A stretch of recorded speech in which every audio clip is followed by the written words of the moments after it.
Hi, how are you? I hope you're well and welcome to Mel's Mindful Musings.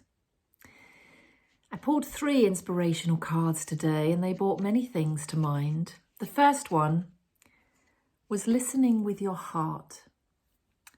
It says, I trust the messages I receive from my heart. And that took me to heart breathing, if you haven't heard of it. It doesn't require you to go into deep meditation, but just closing your eyes gently and bringing your focus as you breathe down into your heart. As if you are breathing, choose a lovely word, that I'm breathing love and peace into my heart. And then as you breathe out, see it coming out of your heart, the energy of love and peace, as it emanates around you in like a force field, going wider and wider. And you can visualize it going from you to others, to the world, if you like, to bring peace and love. Because the next card that came fitted perfectly. It was expecting miracles. And the lovely picture of almost like holding the world in our hands, sending light and healing and love and beautiful thoughts. And the last card was perfect. Have faith. Now that will mean different things to different people. Sometimes it can just be having faith that things are going to work out, that whatever you're doing is going to come right. Or if major change is thrust upon us, that major change can often be because there is something better coming. There can be many ways of looking at it, but knowing that we will get through this, having faith that you will get through your situation. And a couple of things came to mind. First of all, there was a friend of mine, her daughter had said she was going to be travelling the world, and off she went to far-flung places. And her mother was saying, I'm so worried, I'm so worried. And I said, think of it like a present. That if you allow the worry and the concern and the fear to overwhelm you, and you think of her, think of that packaged up in a gift. That is what you're giving her, the worry, the fear and the concern. But if you instead go into your heart, breathe into your heart and feel that love for her, visualize her having a wonderful time. It's the same situation. She's going to be traveling the world, whatever you think. So wouldn't it be better to send her good thoughts and picture her safe and having a good time? Because then expect it to be all right. Expect everything to be fine. Send her that present. Because at the end of the day, you're stuck at home and you're thinking of her. So it would be like if you sent her a present or a letter. If you sent her a letter full of, oh my goodness, I'm so worried about you. Oh, this might happen to you. That might happen to you. Wow, isn't that a heavy energy that you're passing on, as opposed to, I hope you're having a wonderful time. I'm here if you need anything. Whatever that is, the message comes over very, very differently. And have faith in her abilities to look after herself and know to do what's right. You brought up a very intelligent, wise young woman, and she's done things like this before, and she knows, she knows how to look after herself.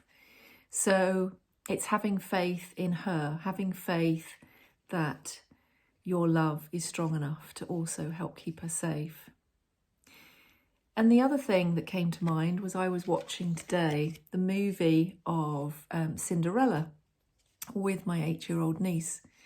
And as we were watching it and we talked about the themes that came up in it, she was, again, very wise.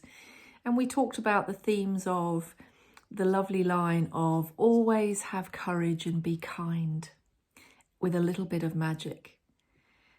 Even when you're faced with enormous odds, even when people are cruel to you, even when we talked about why people are cruel and when they're jealous and what might instigate jealousy. And yet even in her most deepest despair, she still didn't retaliate in the same kind. She still was courageous and kind. And it was almost like she still had that faith. But these are just two day-to-day examples, but it can be applied to anything. And when we're feeling afraid, when we feel overwhelmed with not being able to do anything to stop things that we're frightened of in our lives or in our world, perhaps, excuse me, perhaps breathing into your heart, calming that anxiety, calming that worry, focusing in on what is happening now, and heart breathing can really help with that, to just bring that high anxiety down to a calmer level, to allow you to say, well, actually, at this moment, I'm okay. What are the good things in my life? It stops that almost running away with us anxiety over something we feel powerless to do anything about.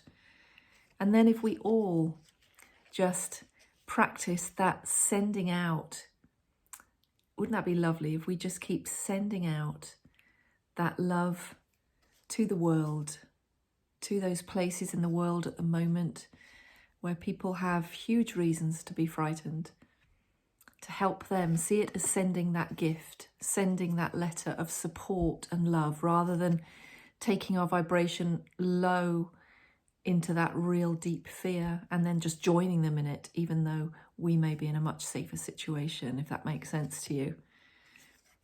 Expect miracles.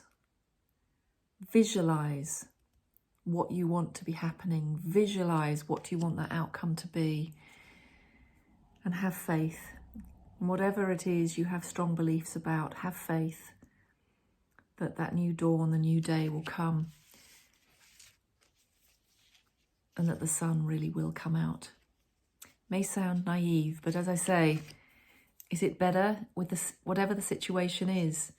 The situation is the same. This could be about hating going to the shops to do the shopping. You can either choose to do it in an uplifted way, sing, hum to yourself, lift your vibration, and just see it as how lucky I am to have all this choice and this food in the supermarket, or see it as something you hate. See it as something that's just so boring and it's a chore and why do I have to do it? Same situation, you make a choice over how you deal with it. It takes practice sometimes, but I find if I can keep that vibration high, it makes most experiences a lot better to cope with. So I wish you a wonderful day, and I will see you soon. Bye.